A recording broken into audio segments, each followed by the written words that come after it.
যে পাবনা এর লেগে। এটা কি পাবনা ভাই? ও, এত সুন্দর? হ্যাঁ। ও, আগে তো ধারণাও করি নাই, কল্পনাও করি নাই যে পাবনা এত সুন্দর হইতে পারে। আমরা তো আগে মনে করছিলাম পাবনা শুধু রুগীরাই থাকে, পাবনা হসপিটালে কোনো ভালো এটা ভুল মানুষ থাকে না। ধারণা ভাই, আসলে এটা তো ভুল ধারণা, ভুল পাবনা ধারণা। অনেক সুন্দর জায়গা।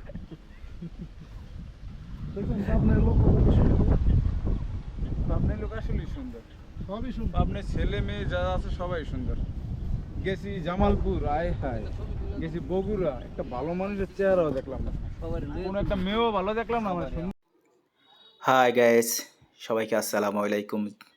যে যেখান থেকে দেখতেছেন আশা করি সবাই ভালো আছেন, সুস্থ আছেন। আমরাও ভালো আছি। আজকে আমরা আছি পাবনার তেবুরিয়া খামারে ঘুরতে এসেছি। আমরা আজকে ঘোরার দ্বিতীয় দিন। আসলে অসাধারণ জায়গা, দুই সাইডে নারকেল গাছ, যেটা দেখার মতো সুন্দর।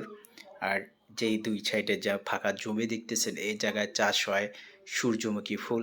আমরা যে টাইমে এসেছি আসলে সূর্যমুখী ফুল সব কেটে তুলে নিয়েছে, কারণ এখন বর্ষার সিজন, আর বর্ষার সিজনে সূর্যমুখী ফুল হয় না। তাই আমরা এখানে ঘুরে এখন চলে যাচ্ছি লালন শাহ ব্রিজে, যেটা এই সাইডে হলো পাবনা, ওপারে হলো কুষ্টিয়া। আমরা দেখব ওখানে কি কি আছে, আপনাদেরকে দেখানোর চেষ্টা করব। আর পাবনা যে কুষ্টিয়া ব্রিজ, সেই লালন শাহ ব্রিজের আগে বারোমান বিদ্যুৎ কেন্দ্র হতে আছে, এখনও কমপ্লিট হয় নাই। আমরা ওটা দেখে যাব, আসলে ওটাও কিভাবে কতদূর হয়েছে আপনাদেরকে জানানোর চেষ্টা করব। তাই আমরা যাচ্ছি। আসলে পাবনা এত সুন্দর জায়গা, যেটা না আসলে কেউ বুঝতে পারবে না, নিজের চোখে না দেখলে বিশ্বাস করতে পারবে না, এতটা সুন্দর এই পাবনা।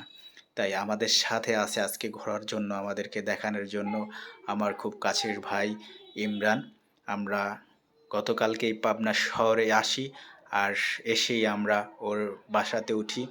আমাদের খুব ভালো লাগতেছে। আসলে পাবনার মানুষ এতটা ভালো, আর এই পাবনা শহর এতটা সুন্দর, না দেখলে কেউ বিশ্বাস করবেন না।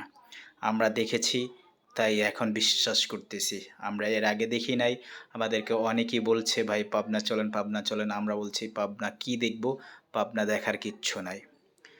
আজ এসে দেখি পাবনা কতটা সুন্দর।